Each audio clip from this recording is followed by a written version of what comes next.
नमः शिवाय, हर हर महादेव शंभू।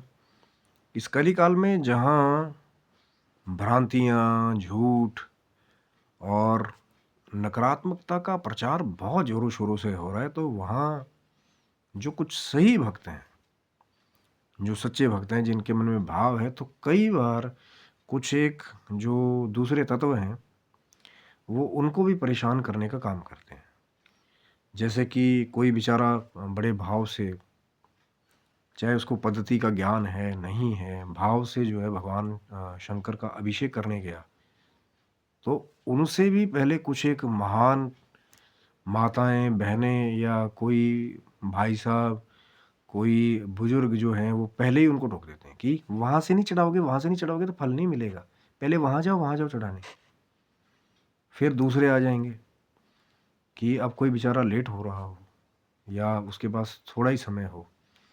अब फटाफट भाव था कि यार पहले दर्शन कर लूँगा महादेव का, फटाफट जल चढ़ा करके फिर अपने काम के लिए जाऊँगा। लेकिन लोग अड़ करके बैठे हुए हैं कई कि नहीं, पहले मैं यहीं से चढ़ाऊँगी या चढ़ाऊँगा, तब अगले का नंबर आएगा।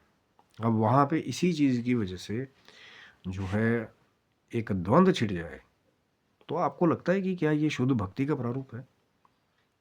मैं किसी के भी पद्धति के ऊपर, धर्म के ऊपर कटाक्ष नहीं कर रहा हूँ। मैं ये कहना चाहता हूँ कि महादेव की अलग-अलग शास्त्रों में अलग-अलग तरह से अलग-अलग विधियाँ जो है वो बताई हैं। श्री सूत जी ने भी शिव महापुराण में लघु विधि भी बताई है, पूरी विधि भी बताई है।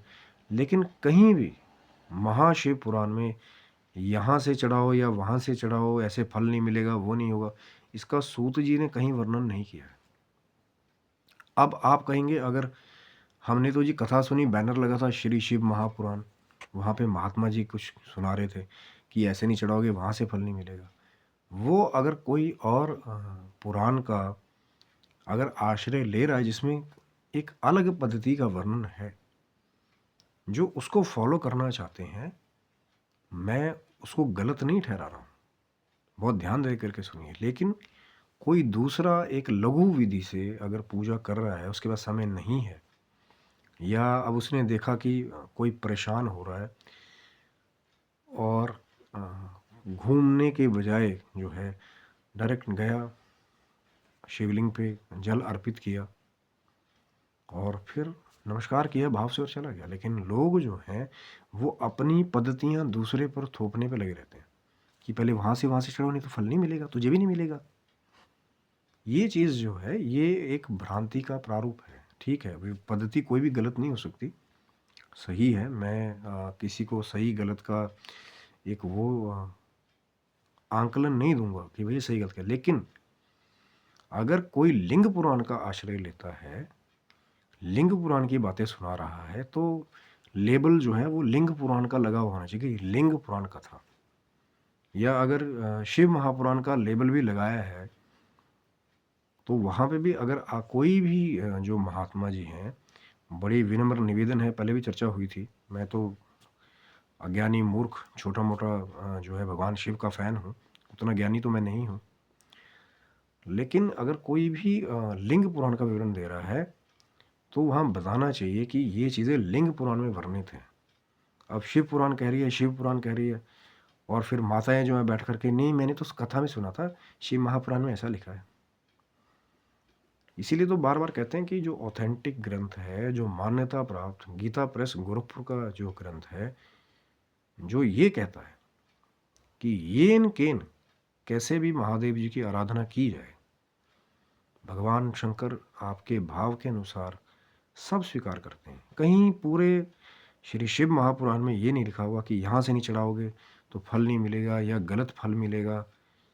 उसके बाद फिर कई और आ जाते हैं जो पूरा ज्ञान नहीं बताएंगे कि नर्मदेश्वर पे चढ़ा हुआ सब लोग खा सकते हैं। फिर वो अपना अलग ही ज्ञान देना शुरू करेंगे ना, जो शिवलिंग पे चढ़ा हुआ खाता है ना। अब हो सकता है कि जिस प्रांगण में आप आराधना कर रहे हो वो नर्मदेश्वर महादेव हो, और ऐसे और भी बहुत सारे वर्णन है वहाँ पे कि किस धातु का शिवलिंग है, वो कहाँ का चढ़ा हुआ खाना है, कहाँ चंड का अधिकार नहीं है। ये एक लंबी चर्चा है। चैनल को सब्सक्राइब रखिएगा, तो हो सकता है फिर दोबारा वो जो ज्ञान है जो शिव महापुराण में लिखा हुआ है वो आपके साथ जो है वो साझा भी किया जाए कि कहाँ कहाँ का चढ़ा हुआ खा सकते हैं।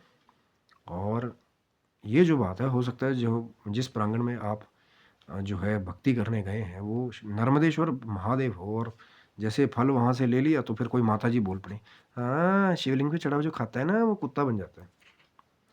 पूरे शिव महापुराण में ऐसी कोई कथा नहीं है कि शिव जी के ऊपर से उतारा हुआ प्रसाद किसी ने उतारा और वो कुत्ता बन गया हो।